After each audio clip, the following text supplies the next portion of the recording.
Alright lads, welcome back to another video. Today I'm taking a look at the 3 reward vehicles that are in the most recent crafting event. I usually do individual reviews, but they take quite a long time to actually make, and I always get comments saying that I've made them too late because they've already grinded out the vehicles or are close to doing so. But this is going to be a much less formal video than my actual proper reviews and more just a bit of a talk really. So of the 3 major rewards, I've played most of the tank, the Chinese basically support light tank, and I'll start with that because, as I say, it's kind of the thing that everyone's going towards at the minute. When people found out it was going to have fire and forget missiles, many people including myself were a little bit worried that this is going to be quite overpowered, but when it's come to actually putting it in the game, it's not powerful at all really. You can only shoot at tanks that are fully exposed, so tanks which you can clearly see, and at that point it's really not even like, if you can see a full tank, you can shoot it with any missile and still get a kill. So if an enemy's hull down behind a hill, your main weapon is basically useless because you can't get a infrared lock on it. I've been killed quite a few times trying to get a lock on a target which I can clearly see with my eyes, and if I had like a normal ATGM, I could have easily shot them, maybe not killed them instantly, but I could have at least killed them. And you could argue, well, you could use the smaller missiles, but they really don't do any damage really. They've only got 200mm of penetration. It's not really going to do anything to the front of a main battle tank. Sure, you can use it against lighter vehicles, but I think the criticism of your 4 main ATGMs is the main weak point of this vehicle. Sure, its cannon's pretty decent. It's got AP FSDS rounds which will tear most vehicles apart from the side. Basically a BMP-2M's gun. The tank itself, it's also got 2nd generation thermals. It also has an auto tracker so you can lock onto helicopters and planes. But you don't really you don't have any sort of proximity fused rounds, so you can't really use it as like a... You can only get kills by using the APFS DS round, so you have to actually hit the vehicle instead of just getting close to it with a proxy fuse round. A little bit of a... It's quite hard to actually get anti-plane kills in this vehicle.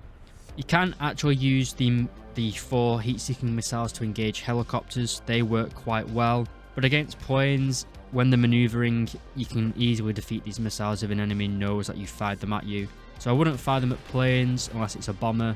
Firing them at helicopters is a good tactic though. In fact, firing at helicopters is probably the most useful thing you can use these missiles for. Because your ATGMs, you obviously cannot guide them after you fired them because they're fire and forget, which usually leads to them just hitting random parts of an enemy's tank, to be honest. I've fired quite a few missiles where it's kind of just hit the gun barrel and not really done anything to the tank. I prefer SAKO missiles, to be honest. The fire and forget, it's a very big gimmick. You think it'd make yourself overpowered because you don't have to stop and guide it, but you basically... You just have no control over what that missile is going to hit, really. Now, granted, it does give you some benefits. After you fire the missile, you can kind of try and get back into cover. I don't really feel that outweighs the negative of actually not having any control over where the missile hits. The fact that the tank is also based on the T-54 means the mobility is awful. It's very, very slow. It feels heavy to go around corners. You don't have any battlefield flexibility, if you know what I mean. You can't get where you want to get to, especially at 9.7 where you're going up against a lot of the more mobile main battle tanks. They basically just outpace you in every aspect. So you can't really use it as a flanking vehicle either because pretty much everything is faster than you. The survivability is also pretty poor. The gunner and the commander are located behind basically 2 hatches that are very thin, and you get killed pretty easily.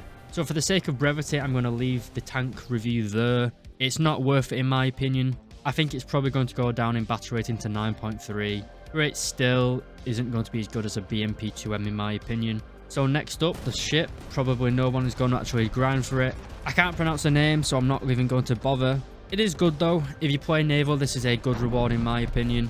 It's basically a more modernized Sverdlov, Russia isn't really well known for its light cruisers. The Americans kind of have the light cruiser meta at the minute with the Helena and then the Brooklyn, I believe it's called, as well as the Cleveland. That's a slightly different ship, but still fast firing 6-inch guns. This ship does have fairly fast firing 6-inch guns. They reload every 8 to 11 seconds, whereas the Americans' ships are firing every 5 seconds. So the Americans do have a major firepower difference over you, but you have basically a better survivability and better armor scheme. You also have much better anti-aircraft firepower, but there doesn't seem to be many aircraft in naval anymore, really. It used to be quite common, but it seems to have died out completely. You have quite a limited amount of ammunition selection, really. You don't have any proximity fuse rounds for your 6-inch guns, which I believe the Americans do have. It's not a major issue. As I said, there aren't many aircraft actually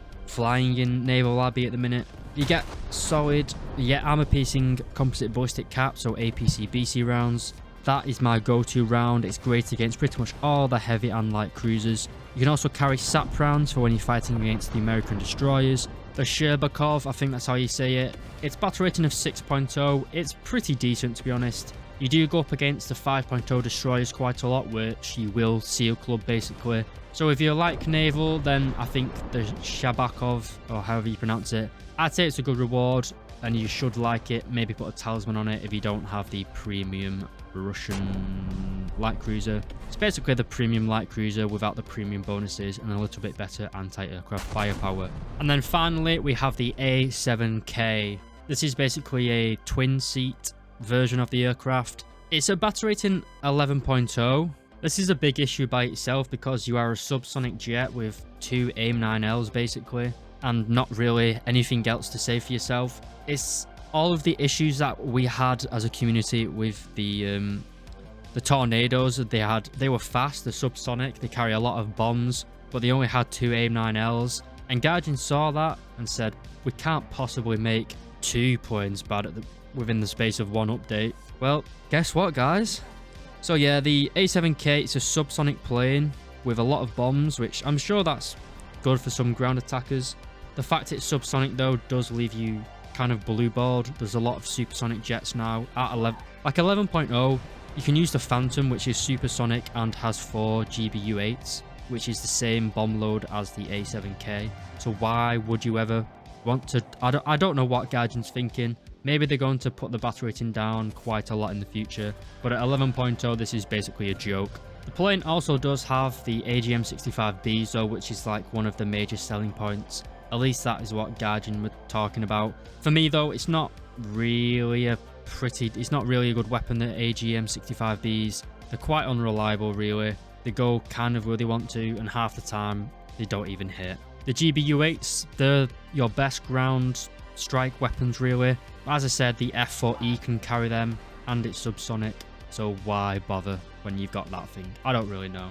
Anyway lads, in my opinion there aren't really any good reward vehicles this crafting event. The Chinese light tank thing, that's the most unique one. That's probably what I'd choose if I was grinding out the event. I'm actually doing quite a lot of housework at the minute, so I haven't been grinding and I can't really be bothered anyway, to be honest. Nothing here is really appealing to me. The plane's a joke. The ship is good, but I don't really play top tier naval in the Russians. I usually play Japan or Britain naval. And while the tank's cool, it's ultimately a worse version of the BMP-2M at a higher battle rating. Anyway lads, I hope you don't mind this format being a little bit more formal, a little bit more casual, sorry. Hopefully you're not becoming suicidal trying to grind this event. Big thank you to all my YouTube members for supporting the channel, and as always, thank you very much for watching.